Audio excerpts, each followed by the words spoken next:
Hello everyone, कैसे हैं आप सब। मेरा नाम मोनिका मानधन्या है और हम इंडियन सोसाइटी का जो GS1 में आज जो पेपर हुआ है उसमें जो सवाल पूछे गए हैं उसका डिस्कशन करने वाले हैं। आपने अभी तक GS1 का पेपर देख लिया होगा। उसमें इंडियन सोसाइटी का जो वेटेज है पहले उससे डिस्कस करते हैं, फिर कहाँ से क्वेश्चंस पूछे गए, क्या ट्रेंड चला, उसके बारे में हम इंफॉर्मेशन लेंगे।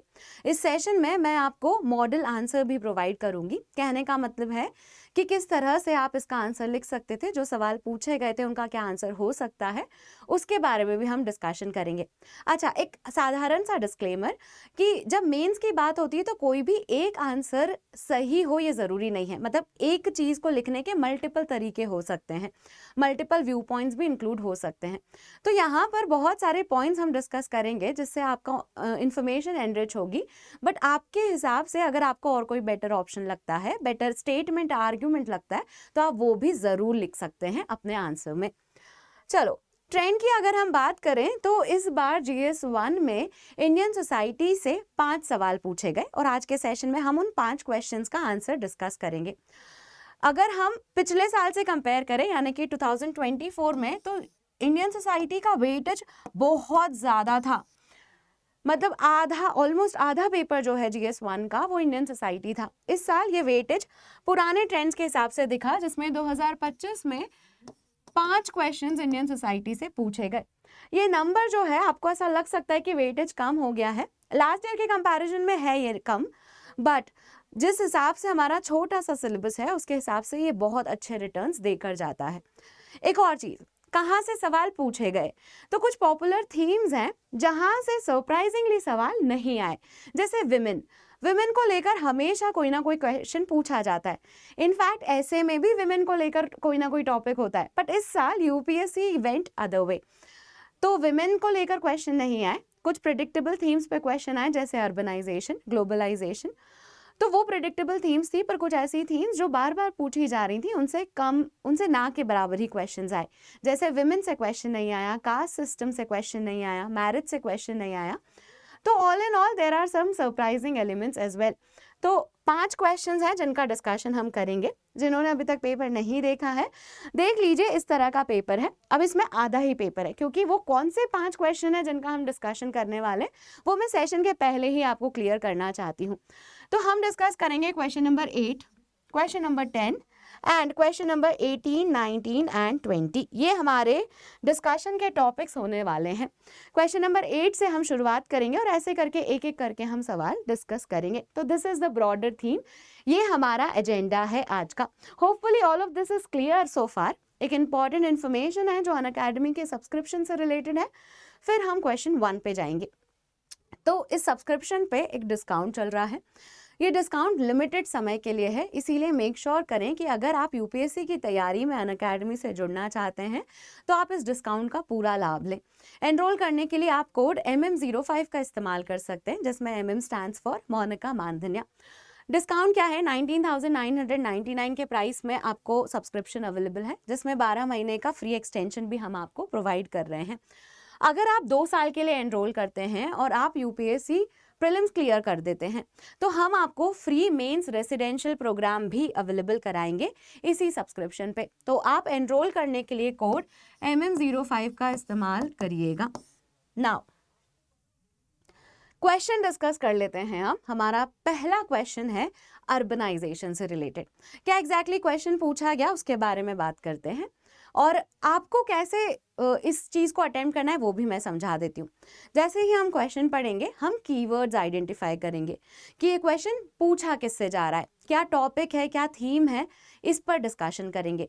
फिर कुछ डेटा वगैरह अगर हमें पता है तो वो ऐड करेंगे। आप भी ब्रेनस्टॉर्म कीजिएगा कि अगर मैं लिख रहा होता या आपने लिखा है एक्चुअल में मेंस, तो क्या क्या पॉइंट्स इसमें आने चाहिए। तो वो सारी चीज़ों के बारे में हमारा डिस्कशन होगा। नाउ क्वेश्चन नंबर 1 जो है वो है, how does smart city in India address the issue of urban poverty and distributive justice. Question 150 words में है। इसको आंसर करने के लिए आपको 2 पेज मिलेंगे। 10 मार्क का ये क्वेश्चन है। कीवर्ड्स आइडेंटिफाई करते हैं। स्मार्ट सिटी जो है वो कैसे, कौन सा इशू एड्रेस कर रही है, अर्बन पॉवर्टी का और डिस्ट्रीब्यूटिव जस्टिस का। तो बेसिकली सिर्फ अर्बनाइजेशन का क्वेश्चन नहीं है, इसमें मल्टीपल टॉपिक से क्वेश्चन पूछा गया है। अर्बनाइजेशन में पॉवर्टी का जो प्रॉब्लम है वो कैसे सॉल्व हो सकता है स्मार्ट सिटी से। ये क्वेश्चन क्यों पूछा गया, ऐसा सोचा कभी? एक्चुअल में स्मार्ट सिटी मिशन जो है उसको 10 साल हो चुके हैं। 2015 में वो मिशन लॉन्च हुआ था, 2025 में उसको 10 साल हो चुके हैं।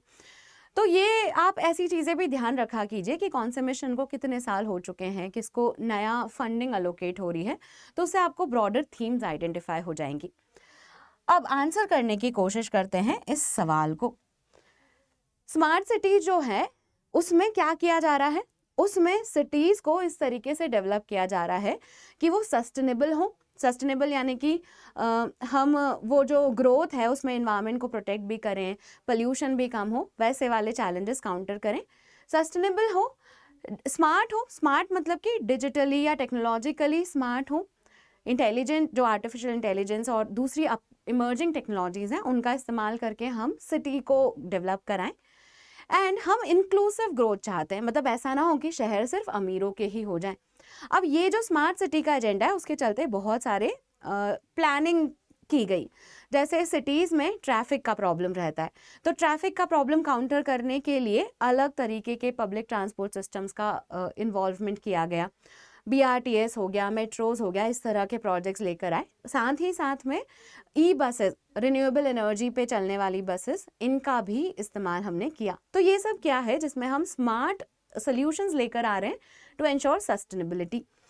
ये एक प्रॉब्लम है किसकी? मोबिलिटी की। दूसरी प्रॉब्लम क्या है? शहरों में भीड़ बहुत है, ट्रैफिक बहुत है, कंजेशन बहुत है, पोल्यूशन बहुत है। इस सब भीड़ का भी सल्यूशन है, जैसे हम ट्रैफिक और इसके लिए रोड्स में बेटर कनेक्टिविटीज़ इम्प्रूव कर रहे हैं, पब्लिक ट्रांसपोर्ट अपग्रेड कर रहे हैं, पोल्यूशन को काउंटर करने के लिए सस्टेनेबल एनर्जी रिसोर्सेज का इस्तेमाल कर रहे हैं। इसके अलावा हमारे यहाँ पर जो चैलेंजेस हैं अर्बन सिटीज़ को लेकर वो है स्लम का। बहुत सारे लोग सब स्टैंडर्ड हाउसिंग में रहते हैं। अब वो स्लम की प्रॉब्लम जो है वो अपने आप में घोर समस्या है, पर स्लम अपने आप में एक एडवांटेज भी ऑफर करता है, जिसमें शहरों में सिर्फ अमीर ही नहीं रहते, शहर सिर्फ अमीरों के ही नहीं होते, गरीब लोगों को भी मिलता है, गरीब लोगों को भी रहने को मिल जाता है। अब ऐसी चीज़ में आप स्लम्स को पूरी तरह से नहीं हटा सकते, बट आप हाउसिंग ऑल्टरनेटिव्स क्रिएट कर सकते हैं। आप अफोर्डेबल हाउसिंग की जो स्कीम्स हैं उनके बारे में लिस्ट कर सकते थे। तो बेसिकली शहरों को लेकर जो चैलेंजेस हैं उसके बारे में बात करना था। चैलेंज कैसे है? प्रॉपर वेस्ट मैनेजमेंट नहीं है, ट्रैफिक और कंजेशन की प्रॉब्लम है, पोल्यूशन की प्रॉब्लम है, स्लम्स का प्रॉब्लम है, ये सारे चैलेंजेस हैं। स्मार्ट सिटीज़ को कैसे काउंटर करता है? स्मार्ट सिटी जो है वो सस्टेनेबल और इंक्लूसिव सोल्यूशन लेकर आता है। अब ये बात जो है ये तब जच जाएगी जब आपने कोई स्पेसिफिक एग्जाम्पल दे दिया होगा। फॉर एग्जाम्पल चंडीगढ़ में बाइसिकल को लेकर प्रोजेक्ट्स चल रहे हैं, जिसमें चंडीगढ़ में स्मार्ट मोबिलिटी लेकर आ रहे हैं, साइकिल का इस्तेमाल हो रहा है। अब ये जो चीज़ है इससे आपकी बात बहुत खूबसूरती से सामने आ जाती है कि अर्बनाइजेशन के जो चैलेंजेस हैं वो स्मार्ट सिटीज़ से काउंटर हो रहे हैं। सिमिलरली हम ट्रैफिक को मॉनिटर करते हैं AI टेक्नोलॉजी से, ये भी स्मार्ट सिटी के स्मार्ट सोल्यूशंस हैं। तो ऐसे कुछ स्पेसिफिक सोल्यूशंस अगर आप लिख पाएँ तो बहुत ही शानदार आपका आंसर बन जाएगा। तो हम शुरुआत कैसे करते हैं? शुरुआत हम ऐसे करेंगे कि इंडिया में अर्बनाइजेशन को लेकर ये पॉपुलेशन जो है वो बढ़ती ही वाली है। ऐसे यूनाइटेड नेशंस की रिपोर्ट है जिसके हिसाब से ये हमें पता है, वर्ल्ड अर्बन प्रॉस्पेक्ट रिपोर्ट है, जिसमें बताया गया कि 43% इंडिया की पॉपुलेशन बाय द ईयर 2035 शहरों में रहेगी। तो हमारे शहर तैयार होने चाहिए। अर्बनाइजेशन को लेकर इंडिया में एक प्रॉब्लम है जिसे हम ओवर अर्बनाइजेशन कहते हैं, जहाँ पे हमारे शहरों के रिसोर्सेज पे बहुत ज़्यादा लोग डिपेंड करते हैं। लैंड के कॉस्ट बहुत ज़्यादा है, cost of living in general बहुत ज़्यादा है, पोल्यूशन है, अर्बन फ्लडिंग है, अनप्लान्ड प्लानिंग है, वो सारी चीज़ आप यहाँ लिख सकते हैं। अब स्मार्ट सिटी मिशन से हम कोशिश कर रहे हैं कि हमारे शहर इंक्लूसिव, सस्टेनेबल और स्मार्ट हों, जिसमें हम अर्बन पॉवर्टी को काउंटर कर रहे हैं। अर्बन पॉवर्टी हमें कैसे दिखती है? स्लम से इनसिक्योर जॉब्स हैं, मतलब इनफॉर्मल जॉब्स हैं और लैक ऑफ सर्विसेज हैं। इससे हम कोशिश कर रहे हैं कि पॉवर्टी काउंटर हो जाए, इंक्लूसिव हो हमारी सिटीज़, एट्सेट्रा एट्सेट्रा। तो आप ये सारी बातें इंट्रोडक्शन में लिख सकते हैं। फिर आप एक एक करके वो टॉपिक्स जो हम डिस्कस कर रहे थे, जैसे हम स्मार्ट मोबिलिटी ला रहे हैं, हम पोल्यूशन काउंटर करना चाह रहे हैं, वो सारी चीज़ें स्मार्ट सिटी मिशन से जो हम अचीव कर रहे हैं वो आप लिख सकते हैं। जैसे हाउसिंग और स्लम अपग्रेडेशन, अफोर्डेबल हाउसिंग के लिए हमारे पास प्रधानमंत्री आवास योजना अर्बन स्कीम है। अच्छा, यहाँ पर बहुत सारी स्कीम्स, बहुत सारी रिपोर्ट्स लिखी होंगी। ये इसीलिए है ताकि अगर आप किसी भी टॉपिक से रिलेट कर पाएँ तो आपके दिमाग में वो बल्ब जल जाए। सारी चीज़ें नहीं लिखनी है, क्या-क्या लिखा जा सकता है वो सारी पॉसिबिलिटी इधर है। स्मार्ट सिटीज़ में इंफॉर्मेशन एंड कम्युनिकेशन टेक्नोलॉजी का इस्तेमाल करके हम वाटर सप्लाई इंश्योर करेंगे, वेस्ट मैनेजमेंट इंश्योर करेंगे, टेक्नोलॉजिकली हब्स क्रिएट करेंगे। अर्बन मोबिलिटी में हम स्मार्ट मोबिलिटी पे रिलाई कर रहे हैं, जैसे अहमदाबाद में BRTS प्रोजेक्ट कंस्ट्रक्ट किया गया, दिल्ली लखनऊ में ई-बसेस चालू की। All of this example you can write, Chandigarh वाला example also you can write. Digital inclusion, WiFi hotspots, e kiosk जैसी चीज़ें इंक्लूड की हैं। एंड लाइवलीहुड और स्किल डेवलपमेंट के लिए भी ऐसे क्लस्टर्स हैं जहाँ पे स्किल अपग्रेडेशन होता है। तो ये सारी चीज़ें शहर में अर्बन पॉवर्टी की प्रॉब्लम काउंटर करना और इनइक्वालिटी कम करना, डिस्ट्रीब्यूटिव जस्टिस प्रमोट करना, वो सब करती हैं। But there are limitations to it. Limitations कैसे? क्योंकि शहरों में अभी भी बहुत सारे चैलेंजेस हैं जो काउंटर नहीं किए गए, जैसे जेंट्रिफिकेशन।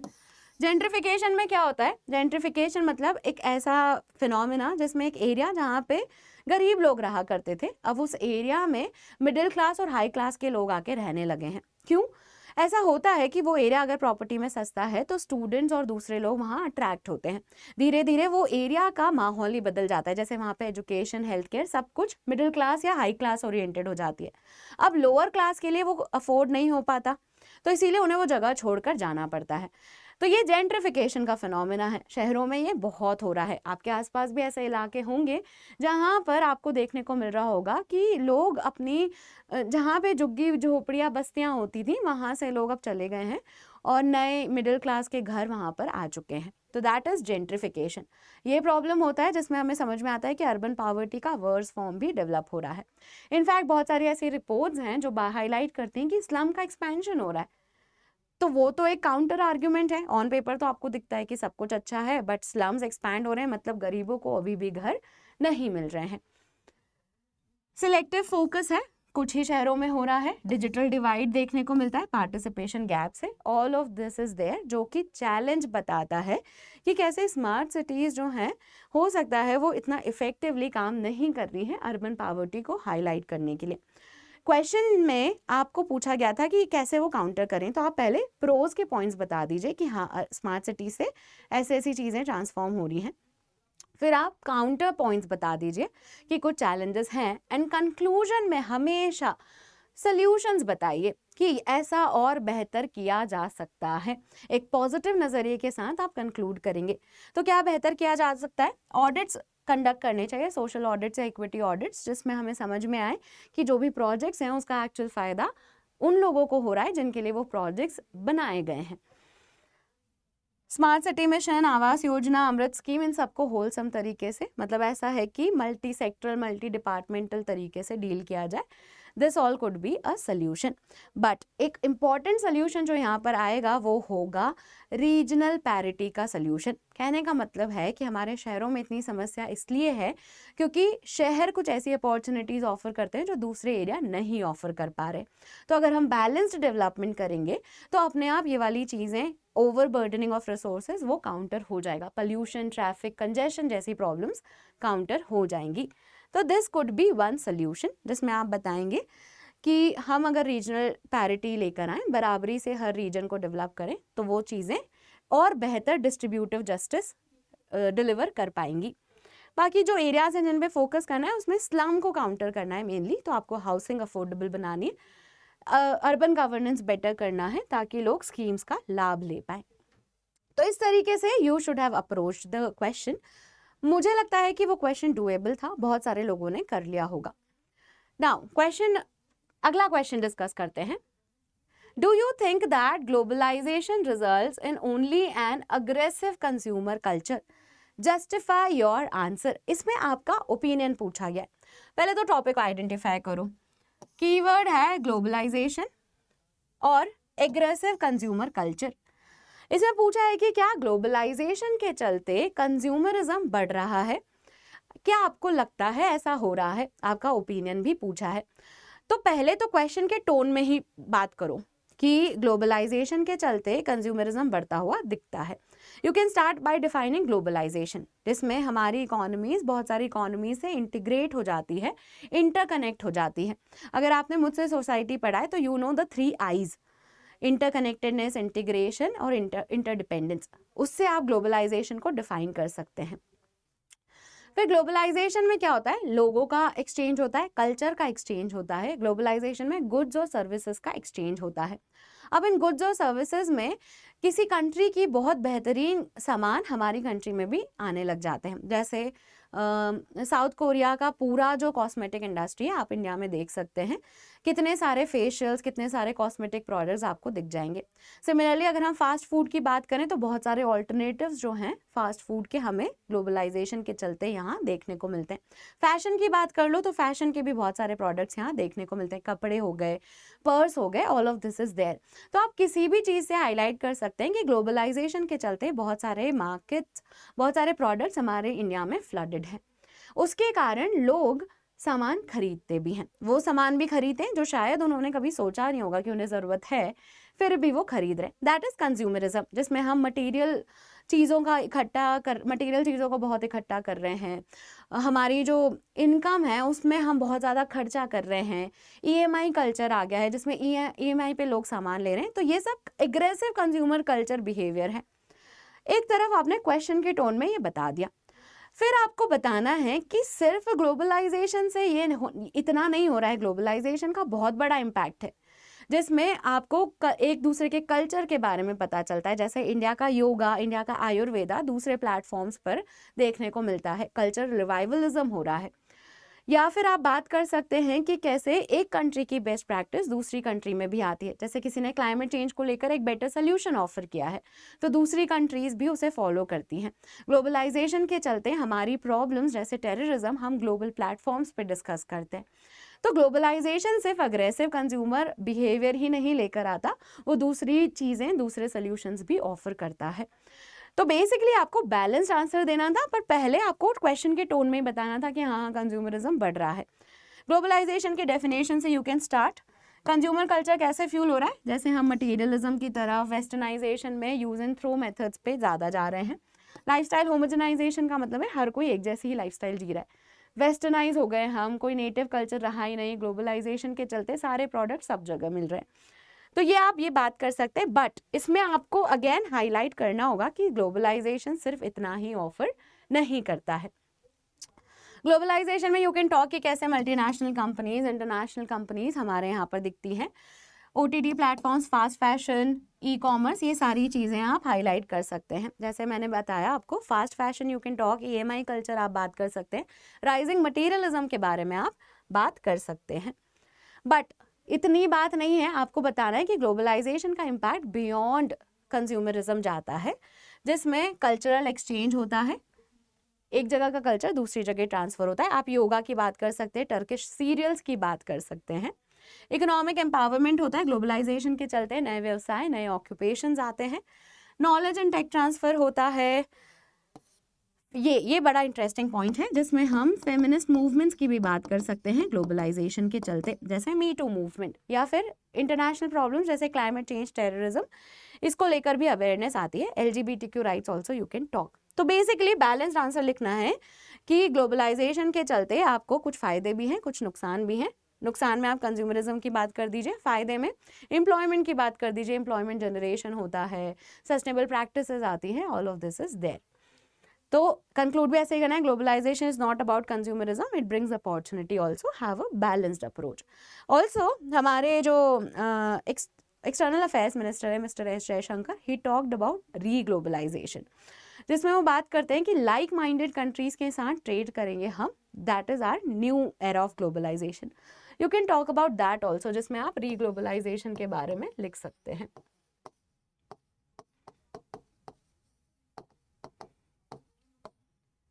चलिए अगला क्वेश्चन डिस्कस करते हैं, क्वेश्चन नंबर 3। एक्चुअल में पेपर में इसका नंबर 18 है। I have shown you starting में कि कौन से 5 क्वेश्चंस हम डिस्कस कर रहे हैं।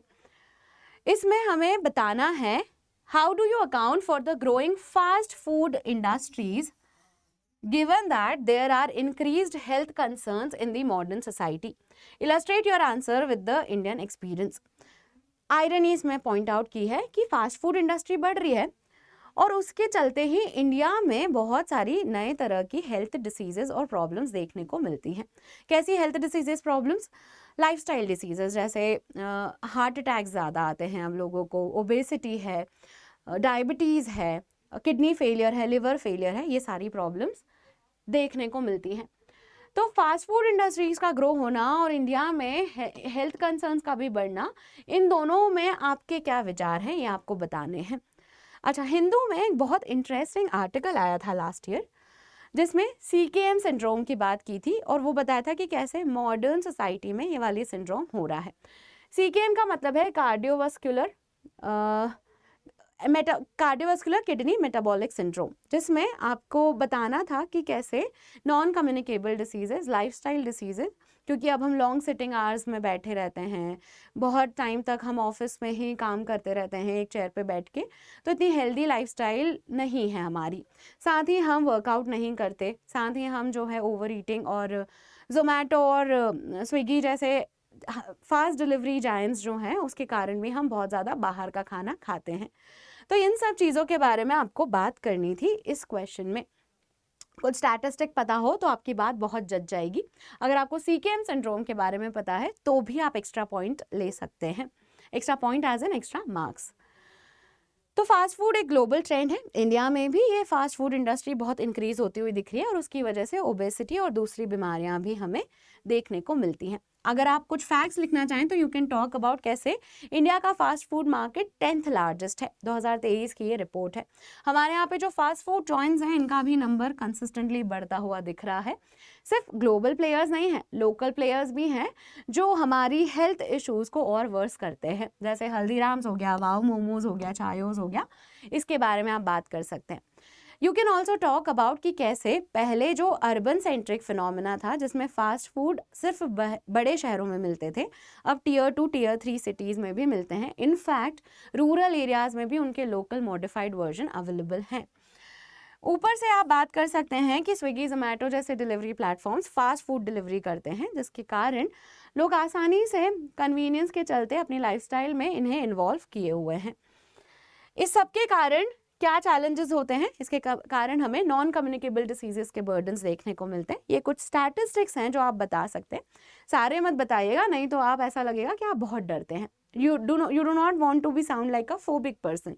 कुछ स्टैटिस्टिक्स आप बता दीजिए कि कैसे मॉडर्न लाइफस्टाइल की डिसीजेस होती हैं, इनमें से आप पिक कर सकते हैं। देन टॉक अबाउट गवर्नमेंट के स्टेप्स, सरकार ने कौन कौन से कदम ले रखे हैं इन चीज़ों से हमें बचाने के लिए या फिर हमारे यहाँ पर बेटर लाइफस्टाइल ऑल्टरनेटिव्स लाने के लिए। तो FSSAI का एक मिशन है ईट राइट इंडिया, जिसमें वो हेल्दी डाइट्स को प्रमोट करते हैं। फिट इंडिया मूवमेंट जो है अगेन ये इनिशिएटिव है जिसमें हेल्दी डाइट और बेटर लाइफस्टाइल चॉइसेस को प्रमोट किया जाता है। तो ये कुछ मिशंस हैं जिसमें आप बात कर सकते हैं हम कैसे दूसरे ऑल्टरनेटिव्स जैसे मिलेट्स को भी प्रमोट करते हैं कि हम अपनी लाइफस्टाइल में डाइटरी चेंजेस कैसे लेकर आएँ। न्यूट्रिशनल लिटरेसी डेवलप करने की भी बहुत सारी स्कीम्स और प्लान्स हैं। तो you can talk about all of that, जिसमें हमें हेल्दी लाइफ चॉइसेस लेने की बात करनी है। तो इसमें क्वेश्चन कैसे अप्रोच करना था, क्वेश्चन में आपको बताना है कि हाँ फास्ट फूड जॉइंट्स का मार्केट इंक्रीज हो रहा है, बहुत सारी डिसीजेज यहाँ आ रही हैं, एंड देन टॉक अबाउट कि गवर्नमेंट क्या क्या स्टेप्स ले रही है। तो इसलिए आप इस तरह की बात कर सकते हैं। इसमें SDG 2 which is zero hunger, SDG 3 के बारे में भी बात की गई है। आपको जो ठीक लगे वो SDG आप यहाँ कोट कर सकते हैं, जो सूट जाए उस टाइम पे वो लिख देना। बेसिकली ओपन एंडेड सा क्वेश्चन है जिसमें अगर स्टैटिस्टिक्स लिखे होंगे तो एक्स्ट्रा पॉइंट्स। नाउ अगला क्वेश्चन डिस्कस करते हैं which is our second last question. Achieving sustainable growth with emphasis on environment protection could come into conflict with poor people's need in a country like India। पहले तो question समझो, पूछा क्या है, बड़ा इंटरेस्टिंग सा सवाल है ये। इसमें पूछा गया है कि कैसे सस्टेनेबल ग्रोथ, जिसमें हम इन्वायरमेंट और इन्वायरमेंट प्रोटेक्शन जैसी बातें करते हैं, रिन्यूएबल एनर्जी पे स्विच करने की बातें करते हैं, वो सब चीज़ों के चलते बहुत बार गरीब लोगों का इंटरेस्ट उसमें कॉन्ट्रडिक्ट में आ जाता है। मतलब जब हम सस्टेनेबिलिटी की बात करते हैं तो फिर गरीबों का इंटरेस्ट उसमें काउंटर हो जाता है और वो शायद वो चेंजेस को इतने आसानी से नहीं एक्सेप्ट करते। क्या है आंसर बताऊंगी, पर एक एग्जाम्पल मुझे याद आ रहा है। जैसे गांधी जी ने जब कहा था कि हम खादी का इस्तेमाल करेंगे तो बहुत सारे गरीब वो चेंज नहीं ला पाए थे। क्यों नहीं ला पाए थे? क्योंकि खादी महंगी आती थी। अब गरीबों के बस की बात नहीं है, उनका दिल कितना ही सही जगह क्यों ना हो, वो क्यों बहुत ज़्यादा स्वदेशी पसंद करते हों, पर फिर भी खादी महंगी आती तो उनके बस में नहीं है। इसी तरीके से रिन्यूएबल एनर्जी और सस्टेनेबल सॉल्यूशंस कितने ही अच्छे क्यों ना हो, पर अगर आपका कॉन्फ्लिक्ट ऑफ इंटरेस्ट आ जाता है, आपको वो महंगे और अनअफोर्डेबल लगते हैं, तो आप कैसे रहेंगे?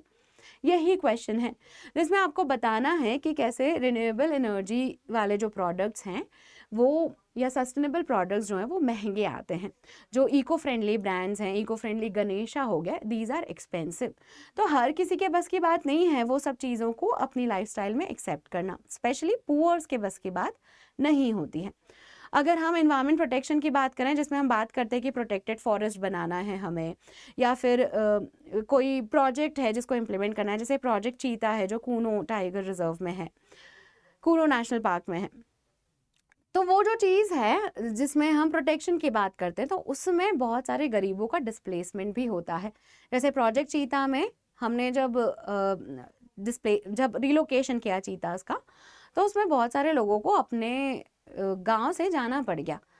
तो अब उसमें कौन सफ़र करता है? गरीब सफ़र करते हैं। तो जब हमें ऐसा लगता है ऑन पेपर कि इन्वायरमेंटल प्रोटेक्शन है, सस्टेनेबल प्रैक्टिसेस हैं, बट एट टाइम्स इसकी कॉस्ट गरीबों को चुकानी पड़ती है। इसमें आप डैम्स और माइनिंग प्रोजेक्ट्स के बारे में भी बात कर सकते हैं कि कैसे उसमें भी डिस्प्लेसमेंट होता है ट्राइबल पॉपुलेशन का, नेटिव पॉपुलेशन का, और उनके लिए वो सब चीज़ें एक्सेप्ट करना आसान नहीं होता है। यही इसका डिमांड है जिसमें हम बात करेंगे कि सस्टेनेबल ग्रोथ के जो सोल्यूशंस हैं वो पुअर्स को एट टाइम्स इतने जचते नहीं हैं।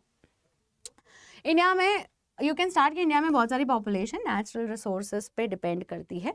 हम सस्टेनेबल ग्रोथ चाहते हैं जिसमें हम इन्वायरमेंट को भी बैलेंस करें, पर हमारा कहीं ना कहीं कॉन्फ्लिक्ट एविडेंट हो जाता है, जैसे लाइवलीहुड वर्सेस कंजर्वेशन। अगर हम फॉरेस्ट कंजर्वेशन की बात करते हैं तो एट टाइम्स हमें ट्राइब्स को वहाँ से डिस्प्लेस करना पड़ता है, वो एक प्रॉब्लम है। आप उसके बारे में भी बात कर सकते हैं कि जैसे मरीन इकोसिस्टम को डिफेंड करने की बात होती है तो बहुत सारे फिशरमैन को मछली पकड़ने की इजाज़त नहीं होती है, तो वो एक कंसर्न बन के निकल के आता है हमारी सोसाइटी में। हमारी जो एनर्जी नीड्स हैं जिसमें हम रिन्यूएबल एनर्जी पे ट्रांसफ़र होना चाहते हैं, अब क्योंकि कोल वाली एनर्जी सस्ती होती है, कोल प्लांट्स माइनिंग्स में लोग एम्प्लॉय होते हैं, अगर वो बंद हो जाती हैं, प्लास्टिक जैसी कंपनीज बंद हो जाती हैं, तो लोगों को दिक्कत होती है। नाउ तो ये कुछ एग्जाम्पल्स हैं जो आप लिख सकते हैं। अर्बन पुअर जो है, slum eviction for green city, park create करने के लिए स्लम की पॉपुलेशन हटा दी, अब जाएंगे कहाँ वो? तो एट टाइम्स जो सस्टेनेबल सोल्यूशंस हैं वो ऑन पेपर अच्छे लगते हैं, बट रियलिटी में वो पुअर्स को और वल्नरेबल बना सकते हैं।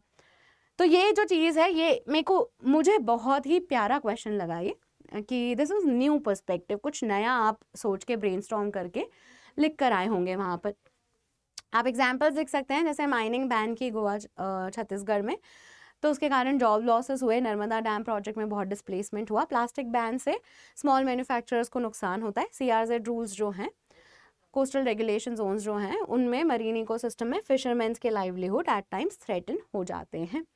स्टेप्स क्या हैं? सोल्यूशन बताइए। तो सोल्यूशन बेसिकली ये है कि जब भी प्रॉब्लम आए तो रिहैबिलिटेट और रीसेटलमेंट प्रॉपर हो।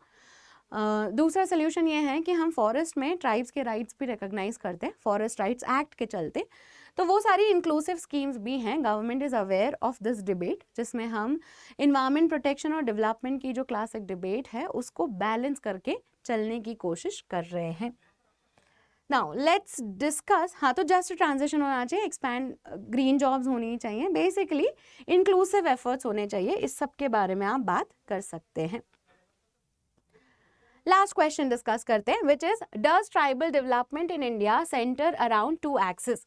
दो चीज़ों पे ही क्या हमारे ट्राइबल डेवलपमेंट को लेकर डिस्कशन होता है? एक तो डिस्प्लेसमेंट, कि ट्राइब्स के फॉरेस्ट, उनके रिसोर्सेज, उनकी ज़मीनें छीन ली गई, और दूसरा रिहैबिलिटेशन, कि उनको नई जगह पे रिलोकेट कर दिया। क्या ट्राइब्स को लेकर यही डिस्कशन होता है? पहले तो क्वेश्चन के टोन में ही आंसर कर दो कि हाँ हाँ ट्राइब्स में डिस्प्लेसमेंट का एक प्रॉब्लम है और रिहैबिलिटेशन भी एक चैलेंज है, पर आप इसमें दूसरे तरीके से भी दूसरे डायमेंशंस भी इंक्लूड करेंगे कि सिर्फ रिहैबिलिटेशन तक ही इश्यूज नहीं है। हम ट्राइब्स में एंटरप्रेन्योरशिप डेवलप करने की कोशिश कर रहे हैं, ट्राइबल प्रोडक्ट्स को नए प्लेटफॉर्म्स पर बेचने की कोशिश कर रहे हैं, ट्राइब्स का जो ट्रेडिशनल नॉलेज है उनको इंटरनेशनली भी रिकॉग्निशन मिले, जैसे वंदन योजना के थ्रू, वो सब चीज़ें भी हम कर रहे हैं। इनफैक्ट हम ट्राइब्स में एजुकेशन, हेल्थ इंडिकेटर्स ये सब भी इम्प्रूव करने की कोशिश कर रहे हैं। तो बेसिकली पहले तो क्वेश्चन की टोन में आंसर दो, address the demand of the question, फिर दूसरे डायमेंशंस भी एक्सप्लोर करो। तो ट्राइबल डेवलपमेंट जो है वो क्या डिस्प्लेसमेंट और रिहैबिलिटेशन की बात करते हैं। स्टार्ट विद द स्टैटिस्टिक कि ट्राइब्स की जो पॉपुलेशन है वो इंडिया में करीब 8.6% है, 2011 का सेंसस है ये। पर डिस्प्लेस्ड लोगों का अगर आप नंबर देखें तो हर 100 डिस्प्लेस्ड लोगों में से 40 ट्राइबल हैं, which is a lot. Displaced population में ट्राइब्स का नंबर बहुत ज़्यादा है। मतलब क्या है, उनके जो रिसोर्सेज हैं हम एट टाइम्स उनको ज़्यादा इस्तेमाल करते हैं, ट्राइब्स को उनकी लाइवलीहुड से अलग कर देते हैं, उनके जो ट्रेडिशनल राइट्स हैं उनसे हम उन्हें दूर करते हैं। तो ये स्टैटिस्टिक अगर जैसे पता होगा वो बहुत ही वेल सूटेड आर्ग्यूमेंट होगा इसमें। ट्राइब्स के जो भी रिसोर्सेज हैं उन पे एट टाइम्स डेवलपमेंट प्रोजेक्ट्स की नज़र चली जाती है, नर्मदा बचाओ आंदोलन जैसी चीज़ें आप इसमें लिख सकते हैं। यहाँ पर वही लिखा हुआ है कि ट्राइब्स में बहुत सारे डिस्प्लेसमेंट का शिकार हुए हैं ट्राइब्स, जैसे डैम प्रोजेक्ट्स हैं, माइनिंग हो रही है, या फिर इन्वायरमेंट कंजर्वेशन के एफर्ट्स हैं, तो उसमें ट्राइब्स को हम डिस्प्लेस करते हुए दिखते हैं। वाइल्ड लाइफ कंजर्वेशन में यहाँ पे सिमलीपाल और कान्हा का एग्जाम्पल है, माइनिंग में कोल बॉक्साइट का एग्जाम्पल है, डैम्स में सरदार सरोवर डैम है। बहुत ही सुंदर तरीके से मल्टीपल डायमेंशंस पे एग्जाम्पल लिखे, आप इनमें से कुछ पिक करके अपने आंसर में ज़रूर इंक्लूड कर सकते हैं। जो स्टैटिस्टिक मैं बता रही थी वो यही है, 9% ट्राइबल पॉपुलेशन है, मतलब लगभग 9% ट्राइबल पॉपुलेशन है, और 40% डिस्प्लेस पॉपुलेशन क्या है, ट्राइब्स की है। रिहैबिलिटेशन को लेकर भी बातें होती हैं ट्राइबल पॉपुलेशन में, बट रिहैबिलिटेशन में चैलेंजेस आते हैं। अच्छा, यहाँ पर RNR लिखा हुआ है जो, वो है रिहैबिलिटेशन एंड रीसेटलमेंट। तो हमारी कुछ ऐसी पॉलिसीज़ और एक्ट्स हैं जिसमें बोला जाता है, जैसे आप लैंड एक्वायर कर रहे हैं तो आपको कंसेंट लेना है कि सामने वाला मंजूरी दे रहा है वो लैंड देने की। दूसरा, जो भी अप्रोप्रिएट रीसेटलमेंट होता है या रिहैबिलिटेशन है वो आपको प्रोवाइड करना है, मतलब कैश, साथ में उनका जीवन बेटर चले उसका भी ध्यान रखना है। जैसे आप ट्राइब्स को अगर उनके नेटिव ज़मीन से हटा देते हैं तो वो नई जगह पर इतने आसानी से जीवन यापन नहीं कर पाते हैं, उन्हें नया इकोसिस्टम सूट नहीं होता है, जिसे हम ट्राइबल एलियनेशन भी कहते हैं, कि उन्हें अलग साइकोलॉजी से वो जीवन जीते हैं, अलग कल्चर वो फॉलो करते हैं। तो शायद शहरों में या जहाँ भी रिहैबिलिटेट हुआ है वहाँ पे उन्हें इतना ना जमे, तो वो चैलेंजेस ट्राइब्स को लेकर आते हैं। लैंड एक्विजिशन एक्ट में कंसेंट और रिहैबिलिटेशन और रीसेटलमेंट मैंडेटरी बोला है, पर इम्प्लीमेंटेशन में चैलेंजेस रहते हैं। फॉरेस्ट राइट एक्ट में भी ट्राइब्स को राइट्स रिकॉग्नाइज किए गए हैं। सिमिलरली हमने रिहैबिलिटेशन के लिए भी बहुत सारी पॉलिसीज़ बनाई हैं, बट ऐसा देखा गया है कि पैसे तो मिल जाते हैं पर पूरी तरीके से उनकी लाइफस्टाइल रीस्टोर नहीं होती है। जैसे नर्मदा प्रोजेक्ट में अभी भी रिहैबिलिटेशन बाकी है, तो उसके बारे में आप बात कर सकते हैं। But you can also talk about कि गवर्नमेंट ने रिहैबिलिटेशन और रीसेटलमेंट के अलावा दूसरे भी चीज़ें इम्प्रूव की हैं, जैसे ट्राइब्स में एंटरप्रेन्योरशिप स्किल्स डेवलप करना, ट्राइब्स में हेल्थ और एजुकेशन के इंडिकेटर्स इम्प्रूव करना। तो यहाँ पे कुछ ऐसी स्कीम्स लिस्टेड हैं, Eklavya model residential school, Ayushman Bharat tribal outreach, livelihood के लिए ट्राइफेड और वंदन योजना जैसे प्रोजेक्ट्स। ट्राइफेड जो है वो ऑर्गेनाइजेशन है। तो ये सारी चीज़ें आप अपने आंसर में लिख सकते हैं to make it more wholesome. Hopefully आपको समझ में आया है कि ट्राइब्स को लेकर हमारा जो विजन है वो ऐसा नहीं है कि हम उनके रिसोर्सेज और उन्हें बस रीस्टोर ही कर रहे हैं, हम उनके डेवलपमेंट को लेकर अलग तरह का नज़रिया भी लेकर आ रहे हैं। अल्टीमेटली हम चाहते हैं कि ट्राइब्स भी हमारे डेवलपमेंट में एक्टिव एजेंट्स बनकर आए, but the development clock should show the right time. अगर आपको ये स्टेटमेंट समझ में आता है तो यू नो कि हम ट्राइबल पंचशील के चलते ये इंश्योर करने की कोशिश करते हैं कि ट्राइब्स बेटर तरीके से डेवलप हो। तो इस तरह की चीज़ें आप लिख सकते थे।